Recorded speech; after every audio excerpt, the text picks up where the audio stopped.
So let me paint a picture. You just built a brand new gaming PC for yourself, and now you have an old one lying around. Today, I'm gonna show you how to take an old PC with a graphics card and turn it into a game console that you can use with a controller to hook it up in your living room or in your bedroom and use it with a TV. So let's get right into it. So the important thing that we're gonna need is, of course, the old desktop. So here I have a Dell XPS desktop that has an i9 10th gen Intel processor in it and a 5700 XT. Okay, so to turn the desktop into a console, we're going to be using a distro of Linux. And if you're not aware of what Linux is, it's basically an open source OS. There's tons of out there. But the important one that we're going to be using today is something called Bazzite. So this is Bazzite. Basically, it's a distro of Linux that aims to replicate the Steam OS on the Steam Deck. So pretty much the setup's pretty simple. We're going to go ahead and look up Bazzite on Google.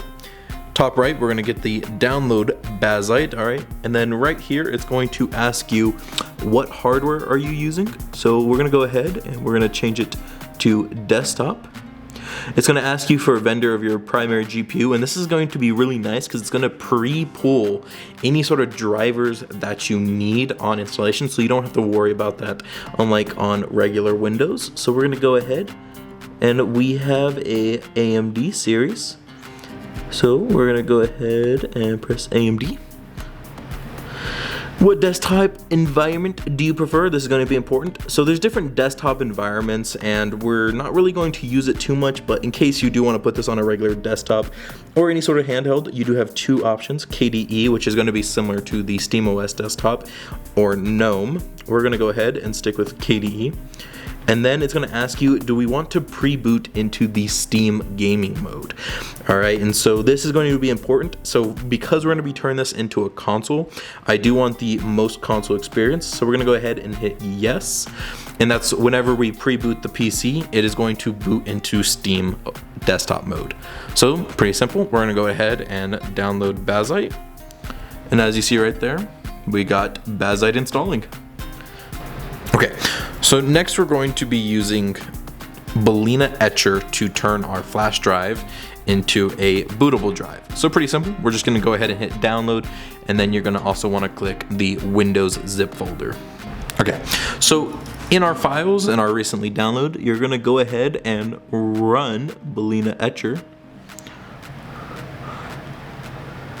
And this is also important. We're going to go ahead and also plug in our USB. So let me, USB's plugged in, Bazzite Etcher's turned on, and this is pretty straightforward. It's going to flash from file. So we're going to go ahead, go to our downloads, and we should have Bazzite, which is what we're going to go ahead and click. Select our target, which it's going to auto detect our Samsung flash drive that I have. Select one and then go ahead and flash, and then we'll go ahead, let it do its thing, and once it's done, I will go ahead and show you what it looks like on the desktop.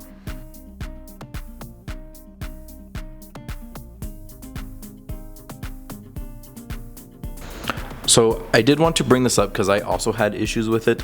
If you do have a Dell or some sort of computer like that, you do want to go ahead and make sure that RAID is turned off and it's actually switched over to AHCI. That should let Linux see your drive that you're installing to. That way you can actually get it installed. I did run into an issue where the Linux installer just was not detecting my drive. So just wanted to bring that up.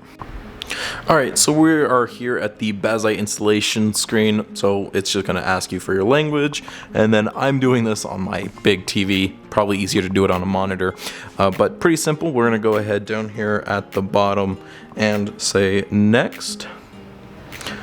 Installation's pretty simple. Alright, and then we're going to have a couple of options: keyboard, language, time, date, installation destination. Those are really all we're going to be concerned about. And at the very end, user creation. I'm not really going to touch the network and host name. I'll go ahead and connect it to the internet and do its updates after the installation. So here we go. We do have Steam installing. Once this is done, I'll go ahead and show you the finished product. Okay, there was something else that I did want to mention. So I'm going to be using an Xbox controller for this. So I did go ahead and pick up a 2.4 gigahertz controller. So instead of using Bluetooth, there'll be a little bit less latency when I am playing games, especially from my couch. So definitely something to think about if you are going to be using Bluetooth. There might be a little bit of latency, so you might just want to pick up a 2.4 gigahertz flash drive that your controller can connect to. So as you can see, we are booted into the Steam OS, and I got my controller already hooked up to the 2.4 dongle, and just like that, we are able to play games. I'll go to get some installed and show you how it looks. Okay, so here we have Spider-Man Miles Morales playing on it. Let me go look at the settings for you. So I do have set to 60 FPS. Just because that's what my TV is only capable of. But graphics are set to high, texture quality is high. I do have all of the camera effects turned off, minus depth of field. Motion blur is also turned off, and then I'll turn down film grain. And then one other thing that I did do on this game is if you hit the on controller for Xbox, the Xbox button and A at the same time, you'll be able to bring up your performance overlay and any other settings that you'd like to have. So if you change this from basic view to advanced view and you go down, you can turn on sharpness, which should give you that upscaling similar to how an Xbox or PlayStation would for these type of games, even though it is set to just 1080p. Here we have Cyberpunk 2077, have this set to high settings on 1080, similar with the upscaling with FSR. I also seem to be hitting 60 FPS, although the jumps do be a little bit spiky over there, so definitely something, but the gameplay tends to be really smooth. I'm not seeing really much issue or anything like that. Everything looks really good, so overall, I mean, this is a great gaming experience and good use for this old PC.